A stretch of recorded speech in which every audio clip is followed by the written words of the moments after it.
What's going on, guys? Kevin here from thesportsgeek.com. It's Monday afternoon and I'm coming off a huge weekend with the PGA contest at DraftKings. If you guys follow me on Twitter, you probably saw me tweet out about the golf tournament quite a bit yesterday afternoon, but I kind of talked more about my the trip I won to Vegas that I'll talk about in a second. But I also had a huge cash in the Miami Classic. So this was a $300 entry contest. There's 1,480 people in this contest. You can see I had 7 lineups entered and $2,100 invested, and I actually finished second in this contest. So it was a crazy finish to the contest and to the tournament, and somehow I held on to second place by 1.5 points. I had 2 guys put it in the water on 18 and bogey 18, so I thought that would definitely drop me down from second place where I was at the time down to maybe like 4th or 5th, but somehow I held on, and as you can see here, second place was good for $40,000. So I'm on a crazy heater right now. I've done really well over the last couple months at DraftKings, and I just hope that continues. I was actually running pretty cold for a couple weeks there heading into this past weekend, but just trust the process, go through the same process that I normally do, and it ended up working out for me this week. So I cashed that, 40,000, and I also had that same lineup in a qualifier for Tiger Jam VIP experience. So you can see I got first and I won $1,000 for my flight, plus the Tiger Jam VIP experience, which is basically going there, play a couple rounds of golf at an amazing course, Shadow Creek, and then there's like an auction, there's like a concert, a poker tournament that you can win your way into. You can take your picture with Tiger Woods, I guess, and meet him and stuff. So it's gonna be a lot of fun. Hopefully I can find a couple friends to go down to Vegas with me for that. And that will be April 28th. So I won that. I kind of tweeted about that. Didn't really tweet much about the Miami Classic. I was waiting for everything to get official, and yeah, just a huge cash there, 40,000. So that's amazing, and I'll just do a quick lineup review of how I created these lineups.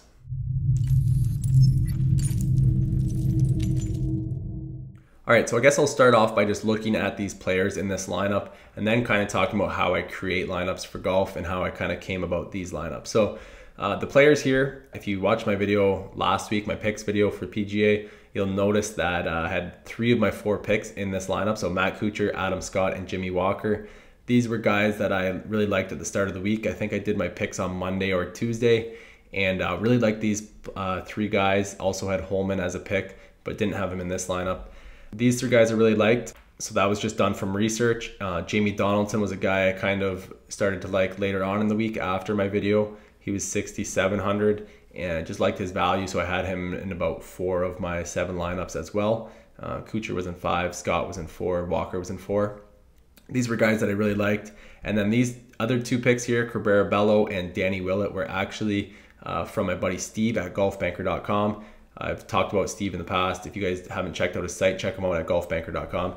He does betting picks and DraftKings picks, so he got me on these 2 players. So I actually, he mentioned Willett, and I kind of did some more research into him. I hadn't known much about him because he's mostly on the European tour, but I really liked Willett, so I had him in 3 of my 7 lineups. And then Cabrera Bello I had in 2 of 7 lineups. He's a bit cheaper, 6,900, so a little more risky. So I had a bit less exposure to him, but I had him in 2 of 7. Luckily, I had him paired with these other players because he was one of the keys at just 6,900, putting up 75 points. It was pretty sweet with the tied for 11th finish. So that was kind of how I came about these picks, was basically these 4 just from my own research. I gave out these 3 guys, Kuchar, Scott, and Walker in this week's video, and then 2 picks from Steve.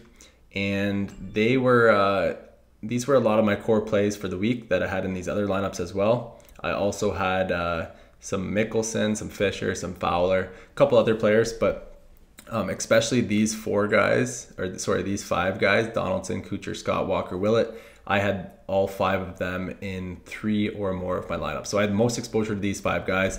Luckily enough, I had them in the same lineup paired with the right player with Cabrera Bello at 6,900. So just kind of worked out that I had the right combination of players in this lineup. That's kind of how you win. You got to have the players that perform well, and then you just got to have them in the right lineup, basically the right combination. So that's how I came up with the players.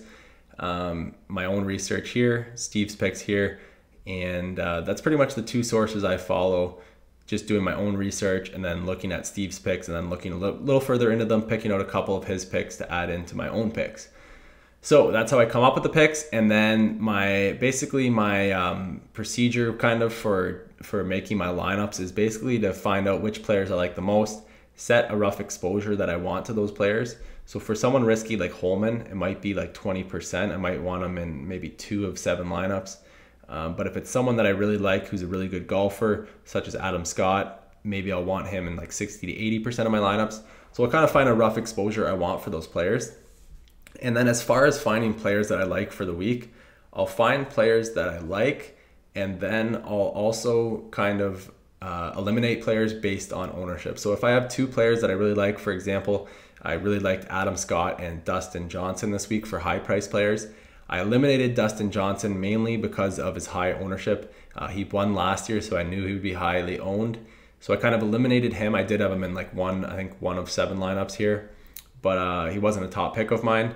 I went with Adam Scott over him just based on ownership, knowing that Dustin Johnson might be around 20-30% owned. Scott I thought would be around 10 to 15%. I was really lucky to get him at 8%. So why I talk about ownership so much, with Adam Scott being 8% owned and winning the tournament, putting up 123.5 DraftKings points, I got a big advantage over 92% of the field here. So if anyone had a high price player similar to Adam Scott, they might have had Bubba Watson, maybe Jordan Spieth, Dustin Johnson, whoever they had that was priced close to Adam Scott, didn't do as well as Adam Scott. So I got an advantage over 92% of the field. So ownership is important. You definitely would rather have the winner of the tournament than worry about ownership. But if you can get both at the same time, if you can get low owned players who do really well, like Jimmy Walker was under 10%, he put up 89.